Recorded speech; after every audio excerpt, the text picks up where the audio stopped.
BJP के खिलाफ क्या है विपक्षी सीटों का मामला, जिसमें कांग्रेस महज 227 लोकसभा सीटों पर ही चुनाव लड़ पाएगी। बिहार की राजधानी पटना में हुई एक बड़ी राजनीतिक घटना, जिसमें बीजेपी विरोधी विपक्षी पार्टियों की बैठक में राहुल से लेकर ममता तक, केजरीवाल से लेकर अखिलेश तक विपक्ष के टॉप लीडर्स ने शिरकत की। एजेंडा एक ही था, 2024 के चुनाव में एकजुट होकर बीजेपी को हराना। सुगबुगाहट है कि 450 सीटों पर विपक्ष 1:1 फॉर्मूले से बीजेपी को चुनौती देगा, यानी बीजेपी कैंडिडेट के खिलाफ विपक्ष की ओर से सिर्फ एक कैंडिडेट उतारा जाएगा। हालांकि इस फॉर्मूले की सबसे बड़ी चुनौती है सीटों का बंटवारा, यानी कितनी सीटों पर किस पार्टी का कैंडिडेट लड़ेगा। आखिर क्या है ममता बनर्जी का फॉर्मूला, जिसमें कांग्रेस अधिकतम 227 सीटों पर ही चुनाव लड़ पाएगी, और क्या कांग्रेस पार्टी इस फॉर्मूले पर राजी भी है। 2024 के लोकसभा चुनाव से पहले बिहार के सीएम नीतीश कुमार बीजेपी के खिलाफ विपक्षी एकता के अभियान की एंकरिंग कर रहे हैं। 12 अप्रैल 2023 को नीतीश ने कांग्रेस के खड़गे और राहुल गांधी से मुलाकात की। राहुल गांधी ने भारत के लिए साथ लड़ने की बात कही। इसी दिन नीतीश ने आप प्रमुख अरविंद केजरीवाल से भी मुलाकात की। 24 अप्रैल 2023 को नीतीश ने पश्चिम बंगाल के सीएम ममता बनर्जी और सपा प्रमुख अखिलेश यादव से मुलाकात की। ममता बनर्जी ने कहा कि मैं बीजेपी को 0 पर देखना चाहती हूँ। 7 मई 2023 को नीतीश ने उद्धव ठाकरे से मुलाकात। 11 मई को नीतीश मुंबई पहुंचे और उद्धव ठाकरे और शरद पवार के साथ बैठक की। 9 मई 2023 को ओडिशा के सीएम नवीन पटनायक से मुलाकात। इसके बाद झारखंड के सीएम हेमंत सोरेन से मिले। 28 मई 2023 को नए संसद भवन के समारोह का कांग्रेस, जेडीयू, आप, तृणमूल और सपा समेत 19 विपक्षी दलों ने बहिष्कार किया। जून 2023 में लोकसभा चुनाव में बीजेपी को हराने के लिए 17 विपक्षी दलों ने बैठक की, जिसमें विपक्षी दल 2024 के लोकसभा चुनाव में बीजेपी के खिलाफ 1:1 फॉर्मूले के तहत उम्मीदवार उतारने की तैयारी कर रहे हैं। दरअसल जब किसी मजबूत पार्टी के उम्मीदवार के खिलाफ बाकी सभी विपक्षी दल मिलकर अपना सिर्फ एक उम्मीदवार उतारते हैं, तो इसे 1:1 फॉर्मूला कहा जाता है। कर्नाटक विधानसभा चुनाव में 13 मई को कांग्रेस की जीत के 2 दिन बाद पश्चिम बंगाल की मुख्यमंत्री ममता बनर्जी ने एक प्रपोजल दिया था। उन्होंने कहा कि हम उन राज्यों में कांग्रेस का समर्थन करेंगे जहाँ पर उसकी जड़ें मजबूत हैं। इसके बदले में कांग्रेस को क्षेत्रीय दलों को उनके गढ़ में समर्थन देना चाहिए। ममता ने पारस्परिक गठबंधन की शर्त भी रखी। उन्होंने कहा कि यह नहीं हो सकता कि हम यानी तृणमूल कर्नाटक में आपको समर्थन दें और आप बंगाल के तृणमूल के खिलाफ लड़े। अगर आप कुछ अच्छा हासिल करना चाहते हैं तो आपको कुछ क्षेत्रों में त्याग करना पड़ेगा। ममता के पास अन्य राज्यों और पार्टियों के लिए भी प्रपोजल है। ममता पश्चिम बंगाल में बीजेपी को कमजोर करने के लिए बिना शर्त समर्थन हासिल करना चाहती है। साथ ही वह कहती हैं कि यूपी में अखिलेश यादव की सपा मजबूत है, इसलिए हमें यूपी में सपा का समर्थन करना चाहिए। ममता का प्रपोजल यहाँ उन सीटों से है जिन पर 2019 में कांग्रेस ने जीत दर्ज की थी और जिन पर वह बीजेपी के मुकाबले दूसरे नंबर पर थी। किन राज्यों में हुआ कांग्रेस का बीजेपी से सीधा मुकाबला।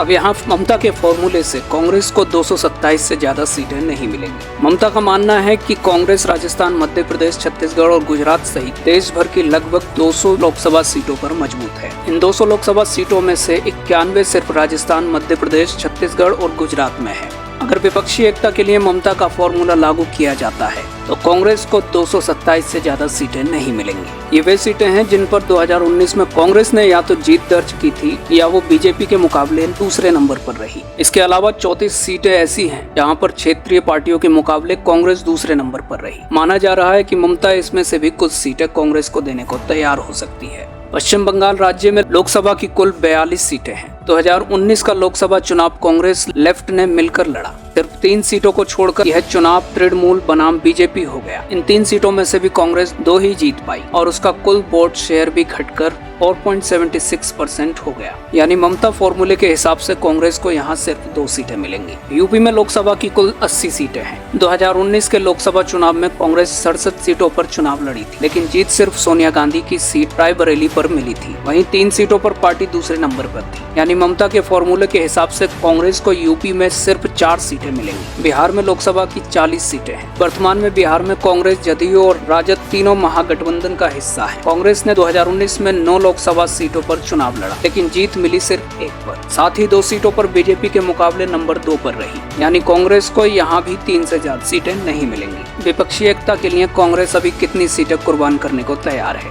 कर्नाटक विधानसभा चुनाव में जीत के बाद कांग्रेस ने कहा कि लोकसभा चुनाव में गठबंधन होने की स्थिति में 350 सीट से कम पर चुनाव नहीं लड़ेगी। देश में लोकसभा की कुल 543 सीट है। कांग्रेस ने 2019 में 421 सीटों पर चुनाव लड़ा था। ऐसे में वह विपक्षी सहयोगी के लिए 193 सीटें छोड़ने को तैयार है। राहुल ने भी अमेरिका दौरे के दौरान कहा था कि विपक्षी एकता के लिए कुछ गिव एंड टेक करने होंगे। कांग्रेस ने नीतीश कुमार को भी इस बारे में जानकारी दे दी है। माना जा रहा है कि 3 राज्यों राजस्थान, मध्य प्रदेश और छत्तीसगढ़ विधानसभा चुनाव के बाद कांग्रेस सीटों पर अंतिम फैसला लेगी। यहाँ पर कांग्रेस की जीत और हार का असर सीटों पर भी पड़ेगा। अब सवाल उठता है कि क्या कांग्रेस पार्टी ममता बनर्जी के फॉर्मूले पर राजी होगी? पहला सिनारियो, कांग्रेस राजी हो सकती है। 2019 के चुनाव प्रचार के दौरान प्रधानमंत्री नरेंद्र मोदी ने दावा किया था कि कांग्रेस इतिहास में अब तक की सबसे कम सीटों पर चुनाव लड़ रही है। हालांकि वास्तविकता यह थी कि कांग्रेस ने 2004 में इससे भी कम सीटों पर चुनाव लड़ा था, जो 400 थी। इससे साफ है कि कांग्रेस ने 2004 के बाद से लोकसभा सीटों को लेकर लचीला रुख दिखाया है। यानी कांग्रेस ममता फॉर्मूले को मान सकती है। 2019 के लोकसभा चुनाव में कांग्रेस का वोट शेयर घटकर 19.4% हो गया था। यदि कांग्रेस राष्ट्रीय स्तर पर अपने वोट शेयर को गिराने से रोकना चाहती है तो उसे उन सीटों पर चुनाव लड़ना होगा जहां न केवल उसके जीतने की बल्कि तीसरे या चौथे स्थान पर आने की संभावना है। इससे पार्टी को अपना वोट शेयर बढ़ाने में मदद मिलेगी।